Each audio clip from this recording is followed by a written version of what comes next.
Du sein de la nuit resplendissante, la voix du Père a retenti. Voici mon Fils, mon bien-aimé, écoutez-le.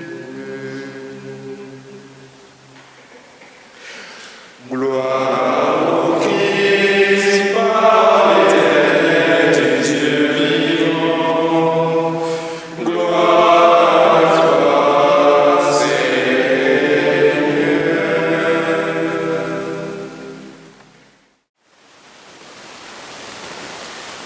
Nous sommes invités à entrer dans ce tableau de la transfiguration. Comme quand on touche un tableau, puis tout d'un coup on se fait aspirer par le tableau, on rentre dedans et puis on appartient petit à petit à cette histoire.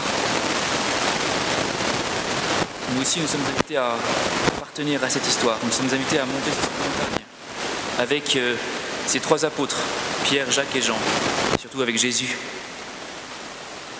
Nous sommes invités à prier avec eux sur la montagne. Nous sommes invités à vivre cette expérience, cette vision particulière de Jésus qui resplendit. Nous sommes invités aussi à voir la nuée, puis à voir Jésus seul, et enfin à redescendre. Et puis, dernièrement, tout à la fin, à se poser des questions entre nous. Qu'est-ce que ça veut dire ressusciter d'entre les morts? Parce qu'on se pose souvent la question de savoir qu'est-ce que ça veut dire ressusciter d'entre les morts. C'est une expérience qui est l'expérience peut-être de la prière. C'est l'expérience d'un devenir dans cette vision du Christ qui passe de ses habits resplendissants jusqu'à « ils ne virent que Jésus seul ».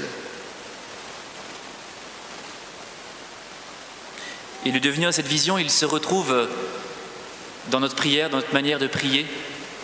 Il se retrouve dans notre carême, il se retrouve dans toute notre vie spirituelle. Ce passage,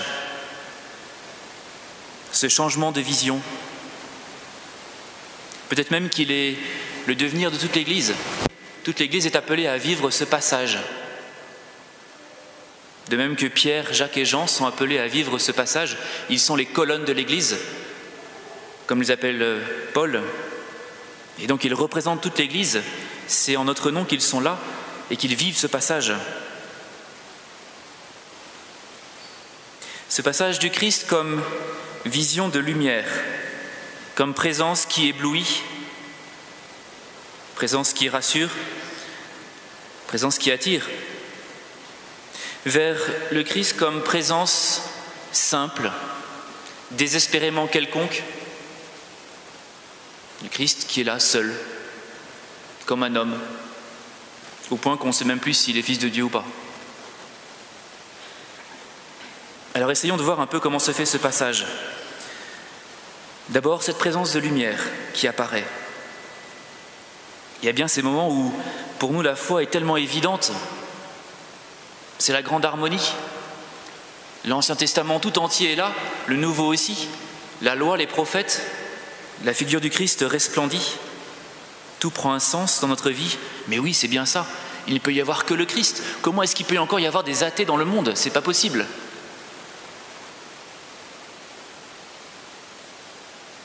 Tout est là. Et puis cette réaction de Pierre, c'est tellement bien qu'il faut y rester. Dressons donc 3 tentes. Il faut que ça dure. Peut-être un petit peu avec ce désir inavoué de vouloir enfermer cette présence, comme dans une boîte de conserve, pour pouvoir la garder, la conserver. On ne sait jamais, et si jamais elle nous échappe, c'est tellement grandiose. Gardons-la bien au chaud, au fond de notre cœur, avec 3 tentes.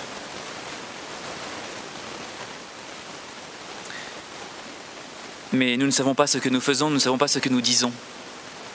Et c'est vrai.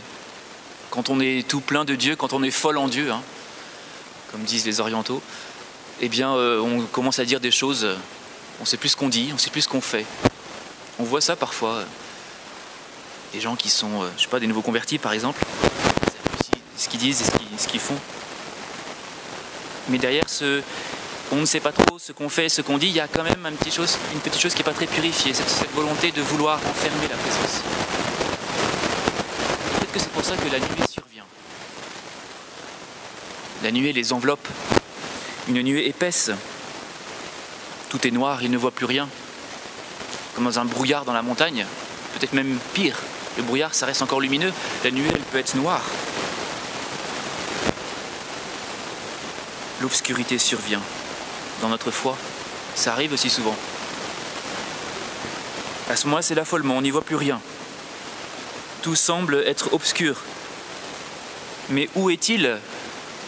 Où sont-ils ces moments où la foi était si évidente pour moi ? Que se passe-t-il ? Eh bien en fait, c'est simplement l'Esprit Saint qui nous recouvre de son ombre. Une ombre bien épaisse.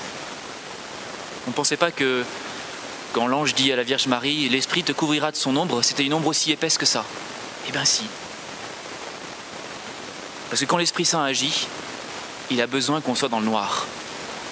Pourquoi ? Parce que sinon on a envie de faire des tentes, c'est tout. Simplement parce que tout ce qu'on va faire et qu'on va dire, ça va empêcher l'Esprit Saint de faire quelque chose.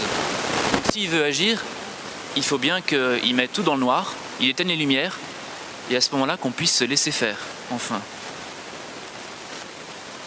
C'est le moment où il travaille dans notre cœur. Il a besoin de cette obscurité pour pouvoir travailler, pour qu'on lâche nos tentes, et puis aussi pour que cette voix du Père puisse donner toute sa force. Il n'y aurait pas la nuée, je pense que la voix du Père, les apôtres ne l'auraient pas entendue. Il y a des chances. Ils étaient trop éblouis par ce qui se passait devant eux. Ils n'auraient même pas entendu ce qui se disait. Alors il faut la nuée. Et à ce moment-là, la voix du Père peut retentir. Et la voix du Père peut leur dire ce qu'il faut faire. Pas dresser une tente, non, mais écouter son Fils bien-aimé. Il n'y a qu'une seule chose à faire, c'est d'écouter Jésus.